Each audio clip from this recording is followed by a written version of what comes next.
Sirawing Niti.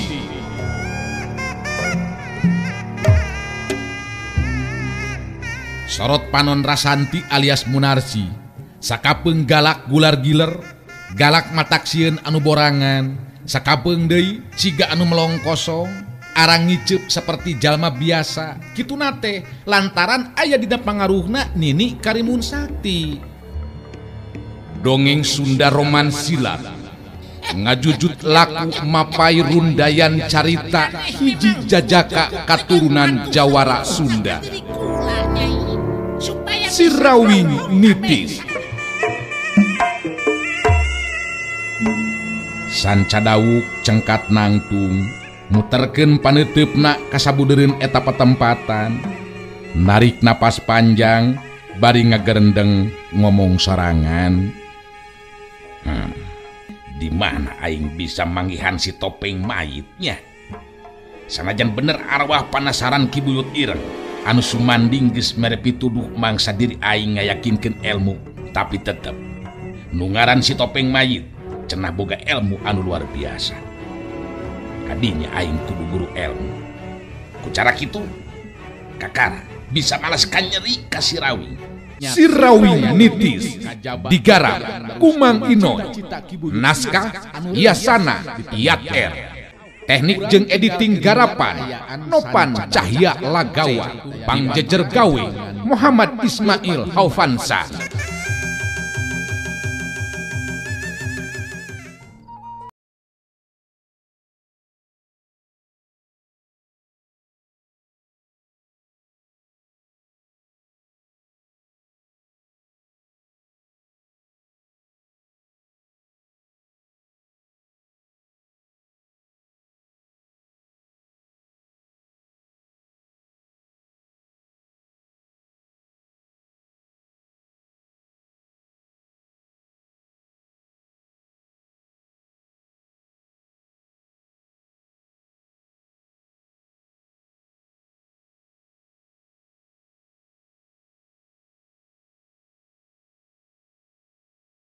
Isukna sanggeusna Sirawing jeung Saraswati beres marandi, duanana terus ngajakan laras anting pikeun lumampah. Sirawing anu harita nyarita, tah geus waktuna yeuh urang miang laras anting. Urang datang ka panguron topeng larasnya, luyu jeung jangjina si topeng mayit, laras anting kudu dibawanya. Laras anting neuteup ka Sirawing. Dina sikap jeung caritaan anu sinis, harita laras anting terus nyarita. Andika bener-bener gede hate Rawing, make jeung rek datang nyumponan kana panangtang salaki kuring. Padahal mun kuring mending keneh buru-buru nyalametkeun diri Andika Rawing, jeung tibatan Andika dina poe ieu kudu paragat nyawa. Nya ari ngeunaan paragat nyawa mah kumaha anu boga eta mah nya. Keur kuring mah make kudu risiko pati rempan ku ajal. Sabab eta mah sararea oge bakal kabagean nya. Ngan anu ngabedakeun teh waktu, tempat jeung kaayaan. Ari embung balik mah kasalaki nya teu naon cicing weh di dieu nya. Kuring kudu tetep milu Rawing. Sabab lamun kuring teu dibawa, ayeuna mah nganti oge moal dibikeun. Ayeuna Andika masih keneh bisa tenang. Engke cobaan rasakeun Rawing. Nya engke mah engke we kumaha engke da engke na oge apanan acan yuh laras anting. Ayeuna mah keur ayeuna we ari kudu milu mah hayu atuh nya. Henteu kudu ngajak kawas ka budak Rawing. Kuring memang geus kuduna dianterkeun, lamun teu hayang si ayu manganting ngalayang jiwana. Saraswati rada tugeunah oge hatena ningali sikep jeung ngadenge caritaan ti laras anting anu saperti kitu. Netep antep ke laras anting terus Saraswati nyarita. Kasabaran aya watasna laras anting. Mun sikep ajeng caritan anjeun terus-terusan saperti kitu, kuring duaan sanajan lain jalma jahat ajeng kejam. Kangaranan kasigung terus-terusan mah bisa bae ngalakukeun tindakan anu kecem. Keur kuring mah make kudu rugi. Mun demi keur harga diri, lamun teh mah kudu merenan jiwa anjeun. Sarta ayeuna kuring teu kudu indit ke tempat salaki anjeun. Nu mata ulah sangeunah nang Umar sikap ajang caritaan teh Laras Anting. Laras Anting sieun oge sigana teh ningali sikap ejeng ngadenge caritaan Saraswati anu ngomong saperti kitu. Si Rawing nyerenge seuri bari terus nyarita deui. Bener kitu Raswati. Harga diri mah mahal, henteu bisa dijual. Senajan akang oge sarua. Kangaranan terus-terusan dihina mah jelema bisa wae urang jadi kajemjeng telengesnya. Urang bisa ngalakukeun tindakan ka jelema anu terus-terusan ngahina. Nu mata kangaranan hirup mah ulah rasa maneh Laras Anting. Teu beda ti lauk anu asup kana jero bubuk Laras Anting teh nya.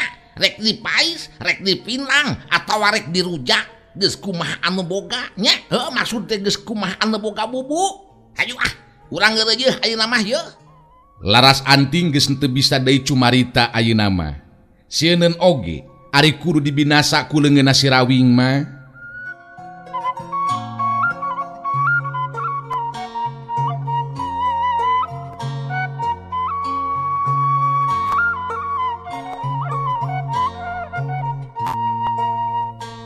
Mangsa tiruanana keur lumampa. Luyu ejeng katerangan Sang Hyang Roban dina peuting tadi ka si Rawing. Bener be, jadi kanyataan. Harita pasarandog ejeng Jaka Sinangling, puguh be, pikeun Saraswati ejeng Laras Anting mah kaget anu lain di kieuna. Kangaranan jelema geus disapatkeun beuheungna tapi tetela masih hirup keneh. Laras Anting masih keneh kebek ku kakaget. Sedangkeun Jaka Sinangling ngarangkul ka indung ejeng bapakna. Saraswati masih keneh kebek ku kakaget. Si Rawing kapaksa harita anu ngajelaskeun. Ulah kaget Saraswati, mun anak urang Jaka Sinangling masih keneh aya di kieuna nya. Kituna teh lantaran aya nu nulungan. Jadi anu disapatkeun ku Aji Sutra mah lain beuheungna Jaka Sinangling. Anu dibawa lain sirah anak urang lain. Ngan panenjona disamarkeun nya. Anu geus nulungan ka Jaka Sinangling teh nya eta anu meureun rasa kanyaah ka anak urang. Ieu lain jurigna. Ieu memang anak urang asli nya. Lain geus paeh hirup deui lain nya. Da puguh ti kamari oge apanan heuh kuna naon anak urang mah. Nu mata akang mah tetep tenang be. Cek akang oge engke dina hiji waktu urang bakal panggih jeung anak urang nerte. Saraswati nyusutan cipanona bet asa dina pangimpian atuda make ditepungkeun deui jeung Jaka Sinangling anu nurutkeun anggapanana mah estu geus eueuh di kieuna. Bet asa ngimpi ibu mah anaki. Teu nyangka bakal bisa panggih deui jeung hideung. Bungah bagja anu taya babandinganna ke diri ibu. Sebab tetela geuningan hidup teh aya anu nulungan. Tayona mah panon ibu oge sarua disamarkeun lamun kitu mah. Nuhun Gusti nu Agung. Pun anak tetela geuningan masih keneh aya di kieuna. Jaka Sinangling dina waktu harita ngabagikeun paneteupna ka si Rawing ejeng ka Saraswati. Teu lila terus kedalisan. Memang abdi oge teu nyangka Pak, Bu, bakal aya anu nyalametkeun. Samali kana kaayaan ayeuna anu lumaku, anu karandapan ku ama sareng ku ibu, abdi terang. Numawi abdi kawidian pikeun nembongkeun diri.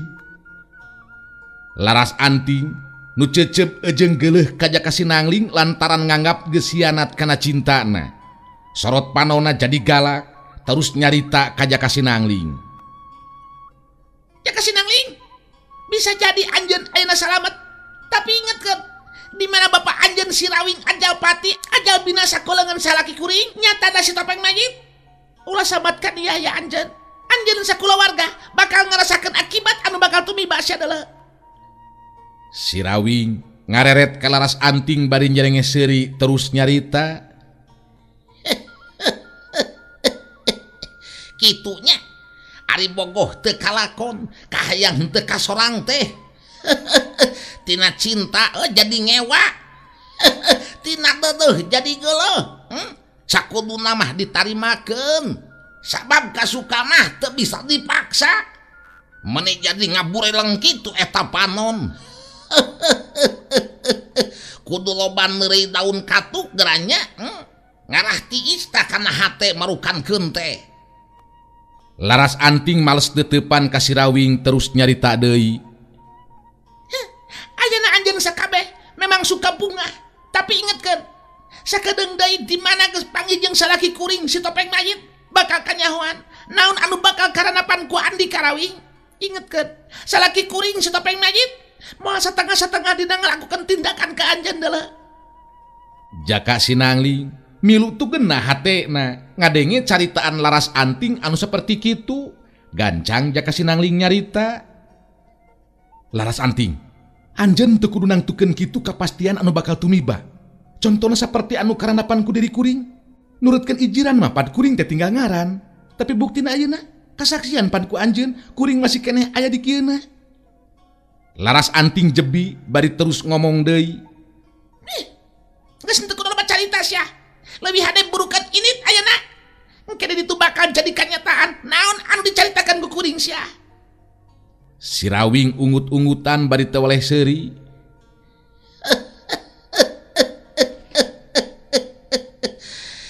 Teu ngeunaheun tah anu keur nyeri hate. Da puguh hate geus kaancikan ku rasa cecep jeung geuleuh. Akhirna geus teu hayang lila-lila ningali Jaka Sinangling beunannya. Nya hayu atuh urang ngeureueuh deui nya supaya gancang tepikeun ngobrolna anu panjang lebar mah engke we deui nya jangnya. Geus kitu mah anu lumampah teh jadi opatan.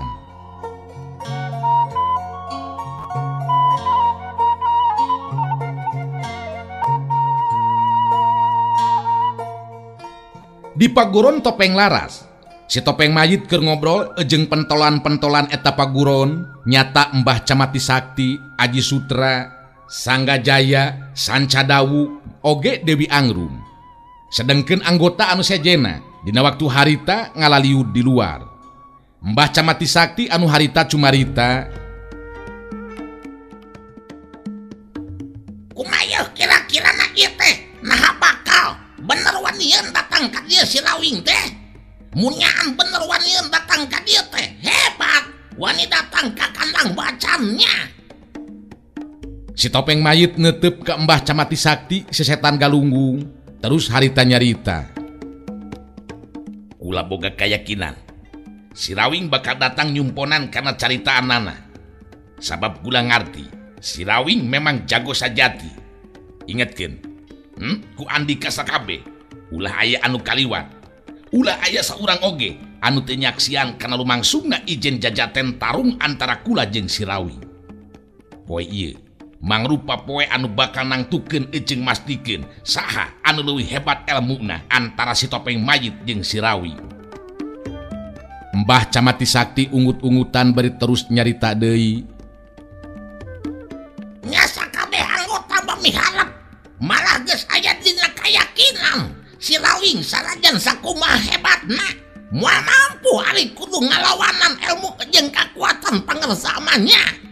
Pokona poe ieu poe panungtungan apes saumur-umur keur si Rawing. Ulah bisa pastikeun sabab kungsi bantro kakuatan jeung manehanana nya jadi bisa ngabadingkeunana. Mudah-mudahan jadi kenyataan ta ijiran teh Mbah Camati Sakti. Ngan kangaranan tarung ijen jajaten jeung si Rawing. Terus terang, kula kudu ngaku secara jujur, sigana ieu lawan anu pangberatna salila kula makalangan ngelehkeun jago-jago anu ayeuna, ngaku kana keunggulan kehebatan ilmu kula. Ieu kenyataan anu memang teu bisa dipungkir. Dewi Angrum harita milu mairan caritaan. Naon anu dilisankeun ku Mbah Camati Sakti kanggo anu sejena oge henteu jauh pangersa. Dina poe ieu bakal jadi kenyataan anu memang pait ajang peuheur keur kula warga si Rawing. Sabab maranehna anu salila ieu boga angkehan si Rawing teh jago nomor hiji anu can aya lawan anu mampu pikeun ngarubuhkeunana. Tapi dina poe ieu mah bakal ka Bandungan si Rawing ngalungsar jadi bangusan pangersa. Si Topeng Mayit tembong dina waktu harita unggut-unggutan, ngabagikeun paneuteup bari terus nyarita deui. Kapercayaan ti Arandika sakabe mangrupa kekuatan ke diri kula supaya lebih kuat rasa percaya diri. Si Rawing memang kudu eleh, kudu binasa. Ngan tetep kudu leungeun kula ejeng ngaliwatan tarung jago sajati. Sebenerna bisa ku cara sejen.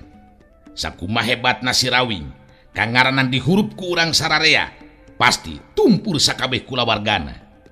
Ngan lamun ku cara kitu, naon nu bisa dipake reus ku kula, henteu bisa dibuktikeun saha anu leuwih hebat antara si Topeng Mayit jeung si Rawing. Kaharti ku Andika sakabeh. Kaharti pangarsa. Kabehanana nembalan meh bareng. Si Topeng Mayit neruskeun deui caritaanana.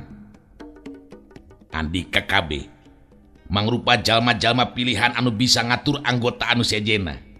Ingetkeun, saperti anu geus dicaritakeun, sakabeh anggota ukur lalajo ngabandungan kana lumangsungna tarung. Teu kudu boga karep hayang ngabantu ku cara kumaha bae oge nya. Anu ngalanggar kana eta katangtuan, nganung harti ngahina ka diri kula. Mbah Camati Sakti ungut-ungutan bari terus nyarita deui. Beres ngeunaan eta mah pangarsanya. Sakabeh ka anggota geus dijelaskeun ku diri kula nya. Kangaranan katangtuan ti pingpinan saperti kitu geus bisa dipastikeun moal aya nu kumawani ngalanggar. Komo sakur anu aya di dieu mah moal aya anu ngalanggar kana eta katangtuan pangarsa. Nu aya di jero imah ngalobrol bari ngadagoan datangna si Rawing. Sedengkeun anggota Topeng Laras anu sejena anu ngaliud di luar sarua pada ngobrol ejeng baturna. Lain ada cek dewek mah masih keneh can yakin euy nah bener kitunya si Rawing bakal wani datang ka dieu ye. Hanas urang ngaliud kumpul sakabeh di dieu. Ari pek teh si Rawing eueuh datang. Nya, ari cek dewek mah moal nepikeun ka henteu datang euy. Si Topeng Mayit pamimpin urang boga kayakinan. Pan ditanyakeun sababaraha kali oge ku Mbah Camati Sakti, keukeuh yen cenah si Rawing pasti bakal datang. Nyakeun lah datang we tah si Rawing teh nya. Cek ijiran ilaing euy. Nah mampu moal tah kira-kirana si Rawing ngelehkeun si Topeng Mayit. Nya ari kudu bisa mengalihkeun pamimpin urang. Berat euy si Rawing. Naon sababna? Nya pan geus kabuktian. Mbah Camati Sakti oge nya si setan galunggung. Jago kolot anu geus moyan makalangan.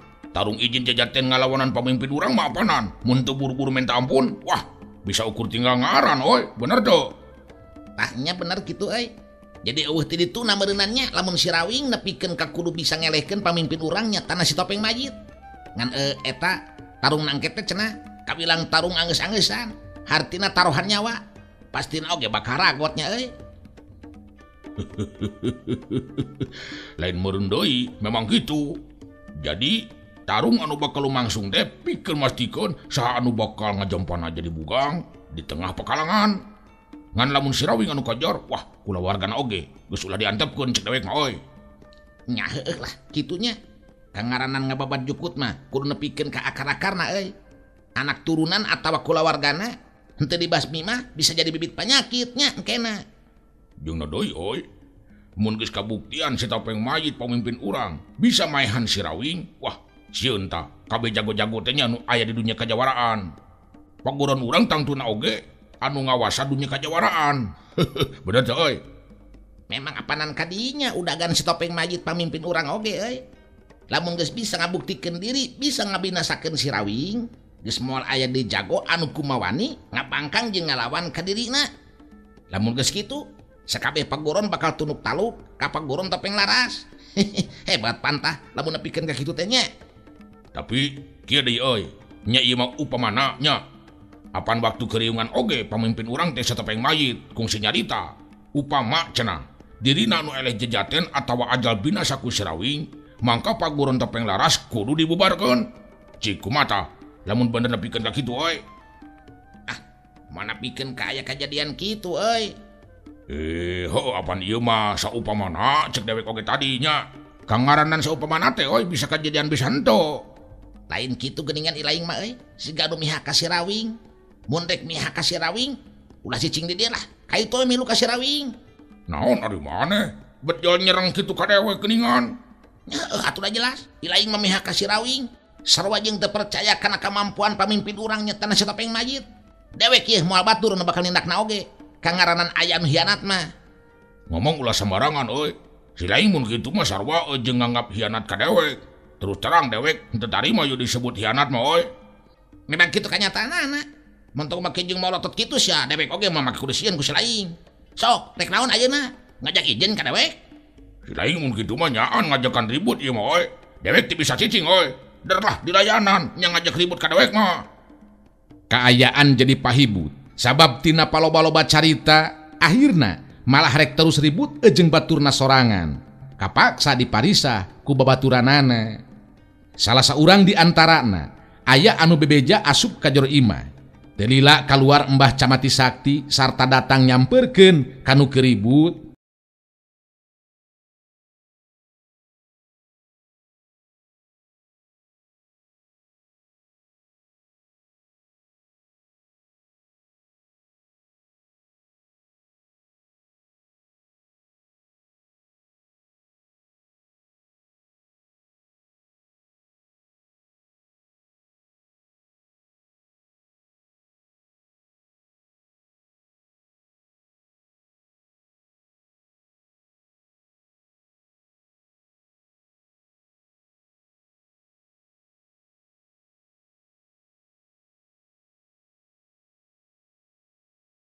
Ieu teh ha. Balakug sia kalakah rek ribut jeung batur sorangan. Jeung kalakah ngagimbung ngaliud kieu sia deui. Ngabaris delo nguriling yang buludan keur pakalangan. Lain ngagimbung kieu sia. Sok si lain duaan tah anu rek ribut maju ka ieu sia ka hareup. Dua urang anggota Topeng Laras anu rek ribut teh datang nyamperkeun ka hareupeun Mbah Camati Sakti bari tarungkul. Duanana memang pada sieun ku Mbah Camati Sakti. Mbah Camati Sakti ngebagikeun paneutupna ka eta dua jalma bari teu lila terus nyarita. Malebutkeun teh naon ilaing sia ha? Make jeung ribut jeung batur sorangan sia. Awoh gawe sia. Jawab. Iya Mbah Camati. Manehna mihak ka Sirawing make jeung nyebutkeun pokona mah mang menangkeun ka Sirawing. Lain kitu Mbah, kuring oge teu tarima atuh da ada disebutkeun hianat mah. Panas atuh kana hate jeung pikiranna oge majarkeun kuring disebut hianat. Nya tapi dewek oge teu ngeunah. Kangaranan dipun carengan ku maneh mah. Memangna dewek teh budak leutik. Sarua dewek oge teu ngeunah. Jembe sia, jembe. Mangga sia mantong silih tembak kitu sia. Si lain duaan tetep salah. Ribut ajeng batur sorangan ngandung hati sarua jeung ahina ka dewek sia. Sabab dewek nu dipercaya ku pamimpin pikeun ngatur si lain sakabeh. Bisi aratel hayang ribut sok sia maju duanana. Lah digares sia ku dewek tela. Rupa-rupa pisan sia palebut dulang tanpa eusi sia. Balagug sia utek disimpen dina tuur. Hah? Nu rek tarung pamimpin. Ieu kalakah rek ribut ajeng batur sorangan sia. Mangga sia sasalaman sok balagug sasalaman. Dibajeng sia ku dewek ayo sia sasalaman. Nu duaan teh geus henteu loba deui carita pugus yeuneuun ningali Mbah Camati Sakti ngambek kitu mah. Sanggeusna ngakurkeun anu rek ribut Mbah Camati Sakti terus nita sakabeh anggota anu ngaliud ngabaris nyieun buleudan ngurilingan pakalangan. Lahan keur pakalangan kawilang dilegaan jeung laluasa pikeun tempat ijen jajaten Sirawing jeung si Topeng Majid. Teu lila katingali sanajan anggang keneh rentang-rentang aya anu datang.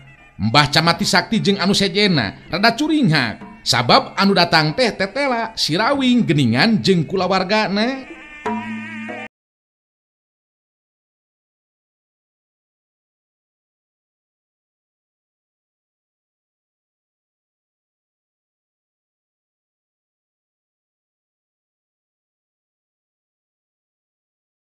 Camati Sakti ngagarendeng ngomong sorangan lalaunan.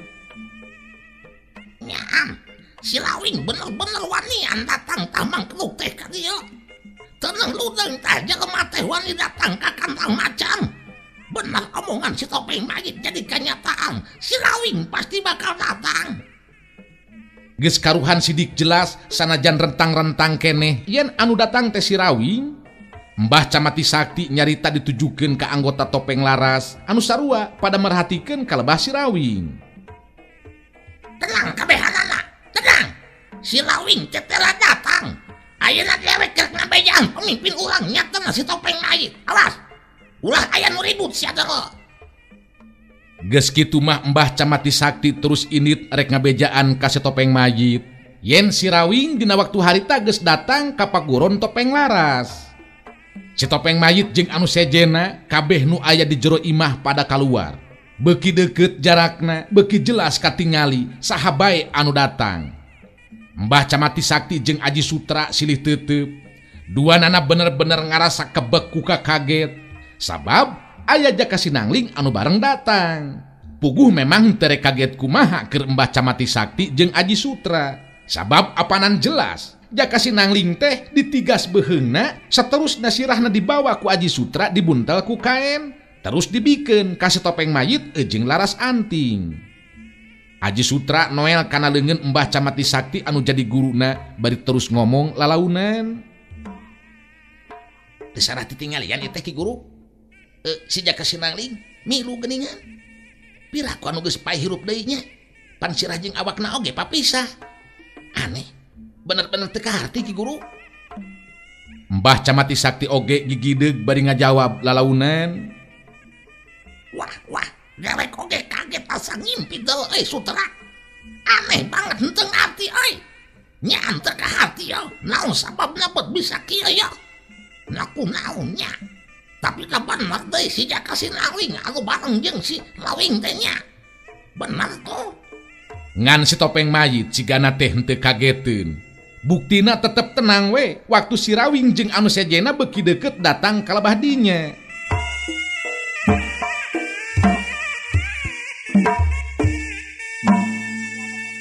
Si Topeng Mayit ngareret ka Mbah Camati Sakti terus nyarita. Coba bawa ka dieu Mbah Camati Sakti, si Ayu Manganti. Memeh naon-naon lumangsung. Si Ayu Manganti jeung si Laras Anting kudu ditukeurkeun heula. Mbah Camati Sakti indit rek mawa Ayu Manganti. Si Topeng Mayit terus ngabagiakeun si Rawing anu geus datang tepi ka lebah dinya. Dua teutepan bantrok, si Topeng Mayit kadenge nyarita ditujukeun ka si Rawing. Andika tetela datang geuningan Rawing. Bagiakeun Andika sakabe. Sabab nyumponan kana kasanggupan jeung caritaan pikeun datang ka ieu patempatan. Si Rawing nyarenge seuri, sikepna tetep tenang terus nyarita. Piraku henteu datang atuh Lur. Kangalanan jadi lalaki mah memang kudu sagolek pangkek sacanggeud pageuh. Mun geus nyiduh moal make diletak deui, jadi kumaha ieu acara teh yo? Leuwih ti heula, urang tuker heula jaminan. Ayu Manganti eueuh anu waniin ganggu, sarta kula oge percaya Laras Anting pamajikan kula tangtu henteu diganggu, digunasika ku Andika. Nya keur naon atuh make jeung ngagunasika Laras Anting? Da teu boga dosa jeung salah naon-naon ka kuring. Tadina oge apan ngan ukur sakadar keur jaminan. Nu matak ayeuna dianterkeun oge ka dieu ye. Laras Anting kangaranan geus aya di dinya mah asa meunang angin. Neuteup ka si Topeng Mayit anu jadi salakina terus harita nyarita. Ieu abdi kala kadiantapkeun kieu Kang. Gancang tina kaynya si Rawing teh Kang. Tuman mun eta jelema saperti si Rawing teu buru-buru ditina Kang. Suka kana hatena lamun si Rawing ajal binasa sok kadinya gancang tina Kang. Si Topeng Mayit neuteup ka Laras Anting anu jadi pamajikanana teu lila terus nyarita deui. Henteu kudu milu ngatur Laras Anting, nu ngatur segala rupa katangtuan diri akang. Salaku pamajikan saperti anu sejen, cukup milu ngabandungan lumangsungna kajadian. Jadi teu kudu loba caritanya. Laras Anting jempe semu baeud. Manehna henteu nyangka lamun si Topeng Mayit bakal ngomong saperti kitu. Teu lila Mbah Camati Sakti datang bari ngiringkeun Ayu Manganti. Terus si Nanangtung gigireun si Topeng Mayit. Si Rawing oge ngarti terus mundur kagigireun laras anting. Si Topeng Mayit kadenge harita nyarita. Sok, sina kadi laras anting Rawing. Ieu ayu manganti. Kukula sina kadinya. Tuker jaminan dina waktu harita dilaksanakeun. Ayu manganti ti tadi keneh oge pugu. Molohok bengong mata si meuten. Teu percaya kana naon anu katingali waktu harita. Sabab jaka Sinangling anu jadi salakina tetela aya di dinya. Tapi kabingung ejeng kakaget ayu manganti. Diungkulan ku rasa bunga sono ejeng sedih antukna ngagabrug ka jaka Sinangling. Kang Jaka Angling kitu ieu teh laras. Kang Angling. Nah abdi sanes ngimpi kitu ieu teh. Kang. Jaka Sinangling malas rangkulan ayu manganti bari ngomong lalaunan. Henteu ngimpi ayu. Memang kieu kanyataanana. Akang masih kene aya di kieuna ayu. Abdi bet asa dina pangimpian Kang. Teu sangka geuningan tepung deui. Kang. Dua nanah henteu bisa lila meupeuskeun rasa kasono. Sabab si Topeng Mayit harita nyarita deui ditujukeun ka si Rawing.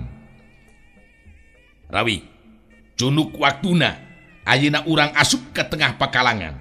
Saha nu leuwih unggul di antara urang duaan. Kumaha karepe eta mah Lur? Asup ka pakalangan ayeuna hayu ari kuring mahnya. Bisi rek ngajakan ngobrol